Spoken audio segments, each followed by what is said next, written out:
जय हिंद दोस्तों। आज का टॉपिक उस स्लो पॉइजन के बारे में है जो पिछले 7 डेकेड से आपके लिविंग रूम और ड्राइंग रूम में परोसा जा रहा था। जब आप आदित्य धर की फिल्म धुरंधर देखते हैं तो कुछ लोग उसे प्रोपेगेंडा कहते हैं। प्रोपेगेंडा वो नहीं है जो आज आप देख रहे हैं।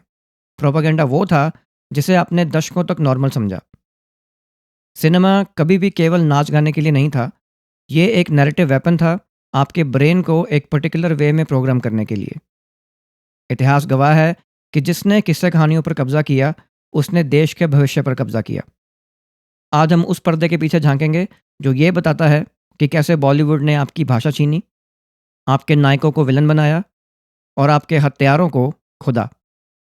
तो आइए भाषा से शुरू करते हैं। भाषा केवल संवाद का जरिया नहीं है, संस्कृति का आधार है।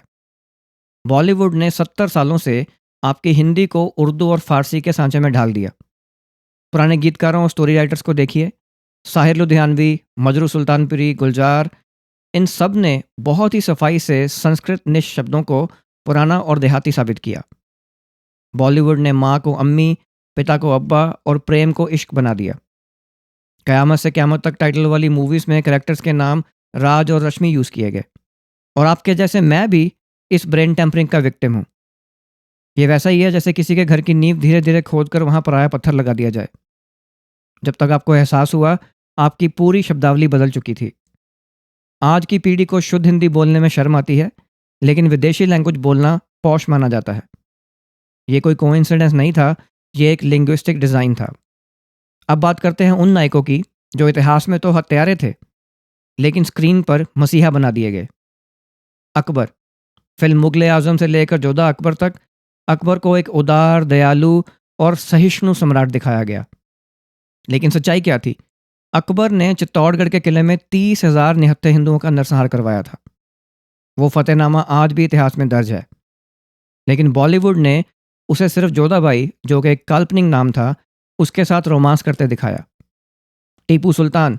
टीपू सुल्तान को मैसूर का शेर और स्वतंत्रता सेनानी और पता नहीं क्या क्या बताया गया। लेकिन क्या कभी किसी फिल्म ने उन हज़ारों कुगरी हिंदुओं और सीरियन ईसाइयों की बात की है जिनका टीपू ने धर्मांतरण करवाया या कत्ल कर दिया? बॉलीवुड के लिए टीपू एक नाइस गाय था क्योंकि उन्हें एक खास नैरेटिव को जिंदा रखना था। और एक कम्युनिटी की कंबाइंड कैरेक्टर असैसिनेशन की बात करें तो बॉलीवुड ने दिखाया कि एक रोज़ मंदिर जाने वाला और माथे पर तिलक लगाने वाला व्यक्ति एक गुंडा बदमाश है, एक पंडित एक बेसहारा महिला का शोषण करना चाहता है। ये लिस्ट बहुत लंबी है दोस्तों। यहाँ एक बड़ा सवाल खड़ा होता है। दशकों तक ऐसी कई फिल्में बनी जो बॉक्स ऑफिस पर औंधे मुंह गिरी, लेकिन उन्हीं प्रोड्यूसर्स ने फिर से वैसी ही ब्रेन वॉशिंग मूवीज़ बनाई। अगर फिल्म पैसा नहीं कमा रही थी तो नेक्स्ट फिल्म बनाने के लिए पैसे किधर से आ रहे थे? इतिहास में जाइए, बॉलीवुड का अंडरवर्ल्ड कनेक्शन कोई राज नहीं है। दुबई और कराची से आने वाला ब्लैक मनी अक्सर उन फिल्मों में लगता था जो भारत की संस्कृति के ताने बाने को कमज़ोर करती थी।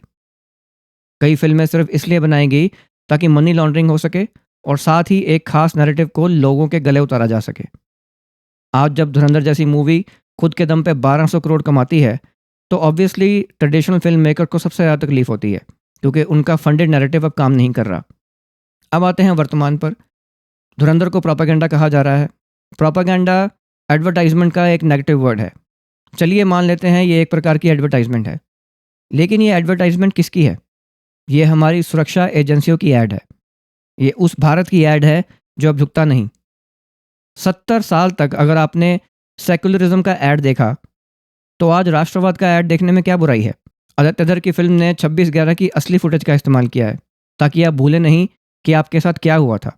क्या वो सब आतंकवादी घटनाएं प्रोपेगेंडा थी? नहीं, वो सब रियल इंसिडेंट थे और हमारे देशवासी इन इंसिडेंट्स में शहीद हुए थे। ये फिल्म आपको विज्ञापन या ऐड लग सकती है क्योंकि 70 साल तक आपको झूठ देखने की आदत पड़ गई है। चलिए एक हाइपोथेटिकल सिचुएशन पेंट करते हैं। मान लीजिए कल हॉलीवुड वेनेजुएला के निकोलस मदुरो के अबडक्शन की एक फिल्म बनाता है। उस फिल्म में दिखाया जाता है कि अमेरिकी सेना के पास मदुरो को पकड़ने की कैपेबिलिटी हमेशा से थी, बस कमी थी तो वॉशिंगटन की विलिंगनेस की। और जैसे ही वॉशिंगटन ने हरी झंडी दी, मिशन पूरा हो गया। क्या तब दुनिया का ये इकोसिस्टम उस फिल्म को प्रोपेगेंडा कहेगा? बिल्कुल नहीं। तब इसे पॉलिटिकल थ्रिलर या सिनेमैटिक मास्टरपीस कहा जाएगा। तब ये तर्क दिया जाएगा कि फ़िल्म केवल अमेरिकी ताकत का जश्न मना रही है। तो फिर यही तर्क धुरंधर पर लागू क्यों नहीं होता? 70 सालों से हमारी सेना और हमारी जासूसी एजेंसियों के पास कैपेबिलिटी हमेशा से थी। हमारे पास वीर सिपाही तब भी थे और आज भी हैं। तो कमी थी तो केवल दिल्ली की पॉलिटिकल विल की। आज जब एक फ़िल्म ये दिखाती है कि भारत ने अपनी कैपेबिलिटीज़ को पॉलिटिकल विल के साथ जोड़ दिया है, तो इसे प्रोपेगेंडा कहना कितना ठीक है? अगर हॉलीवुड का अपनी सरकार की विलिंगनेस दिखाना हीरोइज़्म है, तो बॉलीवुड का भारत की नई विलिंगनेस दिखाना एडवर्टाइजिंग है, प्रोपेगेंडा नहीं। ये भारत की उस नई पहचान की ब्रांडिंग है जिससे अब दुनिया को डर लगने लगा है। अंत में बस एक ही बात, सिनेमा की दुनिया बदल रही है। धुरंधर जैसी फिल्में सिर्फ शुरुआत हैं। अब भारत का युवा वो नैरेटिव नहीं खरीदेगा जिसे अंडरवर्ल्ड के पैसे या बादशाही गुलामी के जरिए थोपा गया था। अकबर महान नहीं था और टीपू मसीहा नहीं था। ये सच अब फिल्मों के जरिए बाहर आ रहा है। क्या आप इस नए भारत की कहानियों के साथ हैं या अभी भी उस पुराने बॉलीवुड के भ्रम में रहना चाहते हैं जो जानबूझ के आप में हीन भावना या इन्फीरियरिटी कम्प्लेक्स बनाए रखने के एजेंडा पर काम करता रहा है? कमेंट्स में अपनी राय ज़रूर बताइए और चैनल को सब्सक्राइब करना मत भूलिए। जय हिंद।